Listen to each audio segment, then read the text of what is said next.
तो hello friends, welcome back to my channel. और friend, जैसा कि आपको पता है कि आज आपका सॉफ्टवेयर इंजीनियरिंग का एग्जामिनेशन था। सबसे पहले मैं यस का तहे दिल से शुक्रिया अदा करना चाहूँगा जो अपने रिस्पॉन्सिबिलिटी को समझ रहे हैं, और भी बहुत सारे स्टूडेंट हैं जो इन चीज़ों को ध्यान नहीं दे रहे हैं। तो कहीं ना कहीं थोड़ा सा मुझे डिमोटिवेशन मिल रहा है यहाँ पे, लेकिन बस आप थोड़ा सा अपने जिम्मेदारियों को समझिए। एक एक टास्क मैं आपको देता हूँ कि जैसे ही पेपर खत्म होता है आप सेंड कर दिया करिए, ताकि जल्द से जल्द रिव्यू का वीडियो बनाया जा सके।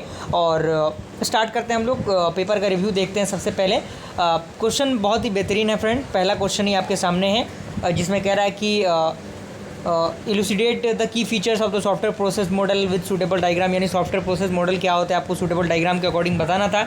अगर आपने नोट्स को एक्सेस किया होगा, अगर आपने वीडियो सीरीज़ को देखा होगा, तो ये क्वेश्चन आपका किसी भी हाल में बनना चाहिए था।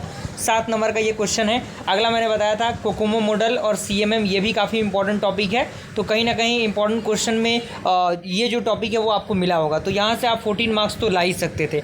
आगे हम लोग बढ़ते हैं और भी क्वेश्चन को देखते हैं हम लोग। तो जैसा कि मैंने बताया था कि किसी भी मॉडल में से एक मॉडल तो आएगा ही आएगा। तो स्पायरल मॉडल डायरेक्टली आपका पूछ दिया एडवांटेज और डिसएडवांटेज, तो 7 नंबर यहाँ से आपके फिक्स हो गए। यहाँ से 7 नंबर आपके कहीं नहीं जाने वाले थे अगर आपने इसको अच्छी तरीके से अटैम्प्ट किया होगा। तो अगला आपका है discuss the component of the software requirement specification, जिसे हम लोग SRS कहते हैं। ये भी मैंने बहुत अच्छी तरीके से अपने वीडियो सीरीज़ में बताया है, पढ़ाया है, नोट्स में भी मैंने दिया है, इंपॉर्टेंट क्वेश्चन में भी मैंने दिया है। तो हर एक पॉइंट ऑफ व्यू से आपके लिए बहुत ही बेहतरीन होगा ये वीडियो सीरीज़, और साथ ही साथ ये चैनल आपके लिए हेल्पफुल जरूर रहेगा फ्रेंड। अगर आपका ब्रांच CS है तो अभी भी अगर आपने चैनल को सब्सक्राइब नहीं किया है, नोट्स को एक्सेस नहीं किया है, अनदर सब्जेक्ट का भी जो भी 1-2 सब्जेक्ट अभी बचे हुए हैं उनको जल्द से जल्द एक्सेस कीजिए, ताकि वो आने वाला पेपर आपका ख़राब ना हो। इस बात को आप मानिए, क्योंकि जो भी चीज़ें हैं कहीं ना कहीं एक एक्सपीरियंस के बेस पे आपको दिया जा रहा है। और हर पेपर में आपको पता होना चाहिए कि 50 नंबर तक सवाल आपके डायरेक्टली हमारे नोट्स से पूछे जा रहे हैं फ्रेंड, अगर आप उस चीज़ को अच्छी तरीके से रिलेट कर पा रहे होंगे तो। अगला आपका है differentiate between the functional and non functional requirement. जी हाँ दोस्तों, काफ़ी इंपॉर्टेंट, काफ़ी पॉपुलर क्वेश्चन, इसको भी आप बना सकते थे।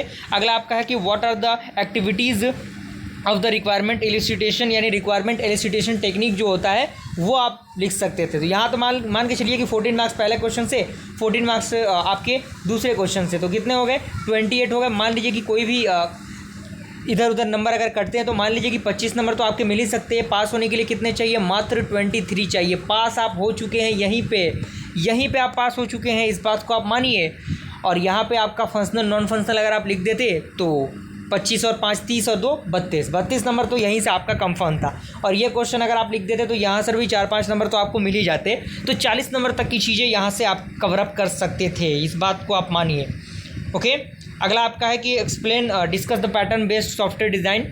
और हो सकता है कि ये क्वेश्चन आपसे ना बना हो, लेकिन ये क्वेश्चन तो आपको बनना चाहिए, फंक्शनल ओरिएंटेड डिज़ाइन क्या होता है। ओके, आगे बढ़ते हैं हम लोग थोड़ा सा।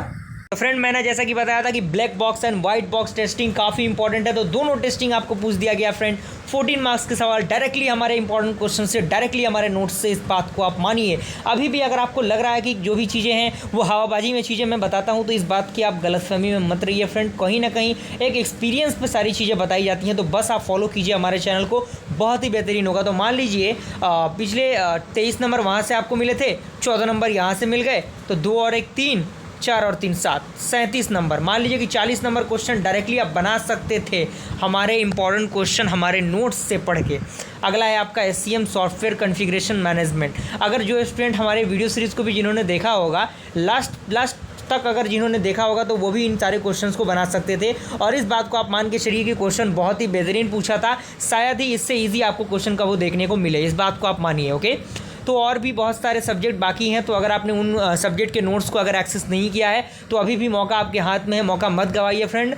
नोट्स को जल्द से जल्द एक्सेस कीजिए, वीडियो को जल्द से जल्द एक्सेस कीजिए, सपोर्ट दिखाइए हमारे इस चैनल को, ताकि बेहतर से बेहतरीन कंटेंट मैं अपने इस चैनल पर प्रोवाइड कर सकूँ। और कहीं ना कहीं ये चैनल आपके एग्जामिनेशन के लिए नॉलेज पॉइंट ऑफ व्यू से, हर एक पॉइंट ऑफ व्यू से उभरता हुआ चैनल बन रहा है फ्रेंड। बस अपने सपोर्ट और प्यार को बनाए रखिए। मिलते हैं फ्रेंड्स अगले वीडियो में, तब तक के लिए थैंक यू।